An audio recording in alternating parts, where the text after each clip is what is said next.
Hey guys, welcome back to Matthew's Travels and Tips. It's been a few months, almost a year since I've posted a video. But as many of you who've ever tried YouTube know that when you do this part-time, you have your regular job, life gets in the way. It's sometimes hard to keep posting videos consistently. But I am going to try posting them more consistently and giving you the updates that you guys all need and love. But today's video, it's a repeat of a video I've done before, but it's an update because we're in a new year, and I want to give you an update on what you need to do or what you need to have if you're applying for a passport, if you're renewing a passport in 2023.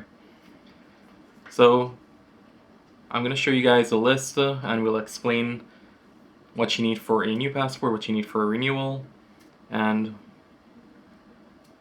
what changes have been made from the last year to now and what's different from the last time I posted a video. The only key difference that's been changed since then are passport fees have increased. They've increased by about $30. So I'll give you an updated price chart on how much it costs if you're applying for a new passport or if you're renewing. And at the end of the video, I'll talk about the new process that the government's trying to do where they're allowing you to renew a passport online, but it's in a very limited program right now. But we'll cover all those things. Okay, and here's your new passport checklist. So if you're applying for a new passport, you're going to need the DS11 application. That's your new passport application, which can be completed online. You need 2 passport photos, basically your photos with a white background. You can get them done at CVS, Costco, Walgreens, Walmart. You're going to need your original birth certificate, and when I mean original, it's going to be either your original issued or a certified copy issued by the state, or a naturalization certificate if you've recently become a US citizen. You need a photocopy of your state-issued ID, preferably colored copy, and the state ID must have been issued within the last 6 months, else they're not going to accept it. Travel itinerary. Now this is not mandatory, but if you do have a travel itinerary, I do highly recommend including it. This can help speed up the process a little bit if you do have a trip coming up within the next few weeks. And then finally, your government fees. This is issued in a check or money order payable to the U.S. Department of State, or you can simply write Department of State. And it's going to be for an amount of $130 for a passport book, $30 for a passport card, or $160 for both the book and the card. If you do want it expedited, it's going to be $220 in total.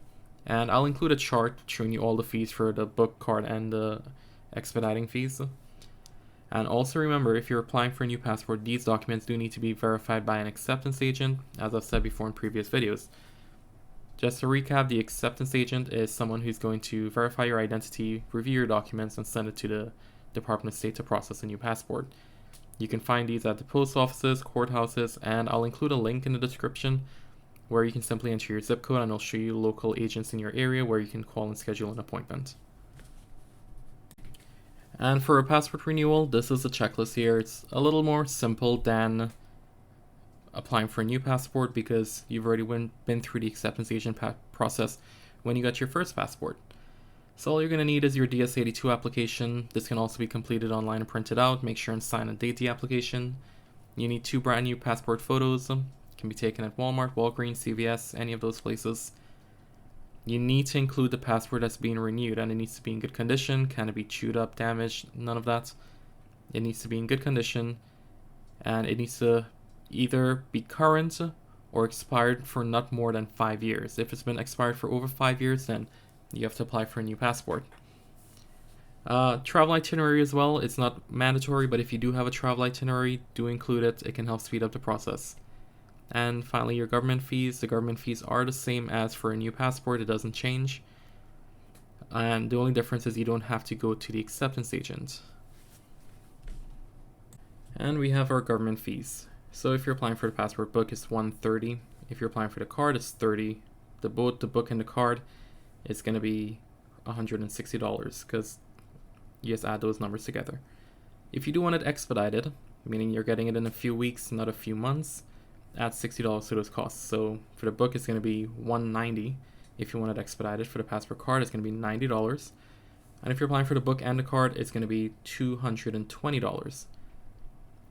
I personally think the expediting fee is worth it. It does come back much faster than if you do standard processing. And it's always good to have your passport. It's an additional proof of citizenship. It can be used for emergencies if you have to travel. It's an additional form of identification, and that way you don't have to wait a few months for the book to arrive. Okay, and there you have it. That's basically a short summary of everything you need to do to get your passport. Now, when it comes to completing the application, I am including a link in the description for a step-by-step on how to complete the application for both the DS11 and the DS82. I have done videos in the past, so you can check those out, and I'll include the links. For the passport photos, just simply go to the stores, as I said, let them take it. If you think you can take it yourself, you have a passport photo printer, just look at examples, make sure you follow those guidelines, white background, to avoid any suspensions and delays in your processing. And that's it. Just make sure your fees are correct, make sure you sign your documents. If you're applying for a new passport, make sure and get it verified. And currently the processing time is taking a few weeks. It's still not as fast as before the pandemic happened, but they are getting better. The speeds are getting a little faster. So just be patient, make sure you don't have any upcoming travel. And I will be posting more videos very soon. I'm going to talk about the online processing that the passport agency is trying to implement. It's limited right now. They're only taking very few people, but it seems they've been getting good results, so we'll see how that goes. And I'm going to go through another video where I'm going to explain how you can get a passport done in a day or two by going to a passport agency. I recently did that myself. It wasn't a bad process. Once you have upcoming travel, within 72 hours, they're going to get it processed for you. But I hope you enjoyed this video, and if you liked it, make sure and subscribe, make sure and hit that like button.